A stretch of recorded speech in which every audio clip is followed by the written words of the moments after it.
Born in 1853 in Aztalan to Dr. and Mrs. H.B. Willard, Julia Adele, known to her friends as Della, moved with her parents to Lake Mills as a 3-year-old and then in 1860 to Fort Atkinson, which she called home for the rest of her life. Della graduated from Fort Atkinson High School in 1873. In 1878, she married Chester A. Caswell, the oldest son of Lucien B. Caswell Sr., one of the area's very first settlers, and his wife, Elizabeth May Caswell, the daughter of Chester May, another early pioneer. The newly married couple took a wedding trip to Washington, and upon their return, the Jefferson County Daily Union remarked that they will enter upon the sober duties of married life with the best wishes of their friends for happiness. Della became a member of the DAR and was a founding member of the Tuesday Club, a women's study club that 16 Fort Atkinson women started in 1881. The Tuesday Club still exists today, 140 years later, making it the oldest continuously operating club of its kind in Wisconsin.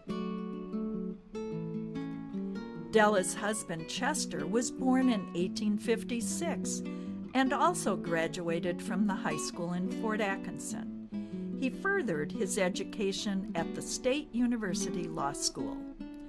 Admitted to the bar as an attorney in 1877, he partnered with his father, also an attorney, and was the first city attorney when Fort Atkinson became a city.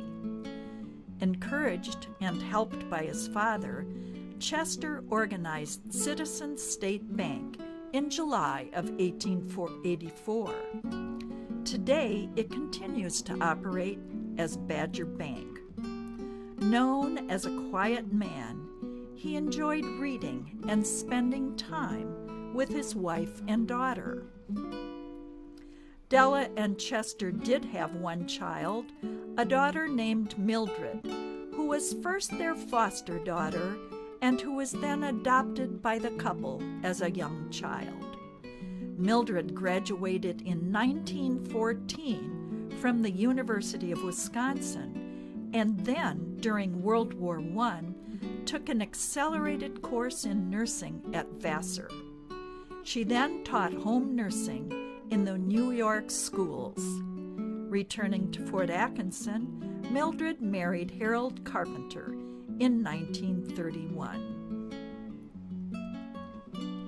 Della's father-in-law, Lucien B. Caswell, was born in 1827 in Vermont and made a long and arduous journey as a boy with his family to Jefferson County in 1837, where they made a claim on the south shore of Lake Koshkonong at a time when the Potawatomi and Ho-Chunk still called the area home and depended on the wild rice growing on the lake for winter food.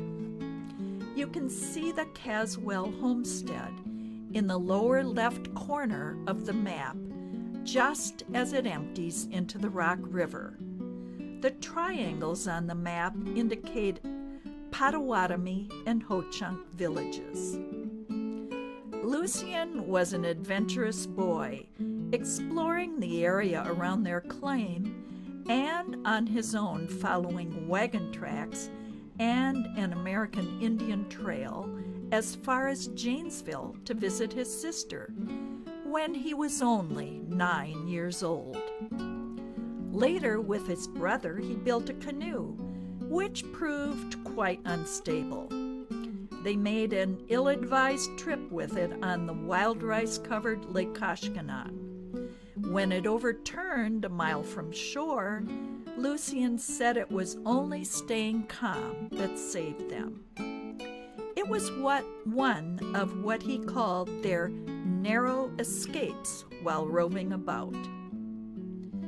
Lucien, in his reminiscences, recounted how little opportunity there was to go to school here in the 1840s, something that was important to him. He wrote, "At the best, our facilities for school were very limited. There was no pretense of having a school longer than 3 months in a year, and that was during the winter months." And of course, he walked 2.5 miles through heavy snow to get to his first school, which was held in a home. Eventually, he attended the new Milton Academy for 3 winters. He began studies at Beloit College, but quit when offered the chance to study law with a prominent Beloit attorney. In 1852, he became an attorney in Fort Atkinson. Lucien went on to found Fort Atkinson's first bank, the Bank of Koshkonong. This photo shows the bank with Willard Caswell's house to the left. The bank's paper money, in the days before standard federal money, depicted 2 Indians in a canoe gathering wild rice on Lake Koshkonong. In 1863, he received the charter for First National Bank, the 3rd national bank established in Wisconsin. Today, it is Premier Bank. Lucien served on the Fort Atkinson School Board for a remarkable 65 years, perhaps further evidence of the value he placed on education. He was district attorney for Jefferson County, was elected to the state legislature, and was elected to Congress in 1874, serving for 14 years. And now back to Della, who lost her husband Chester in 1931 and who died in 1942 at the age of 88. She had experienced a long illness of 8 years and was cared for by her daughter Mildred.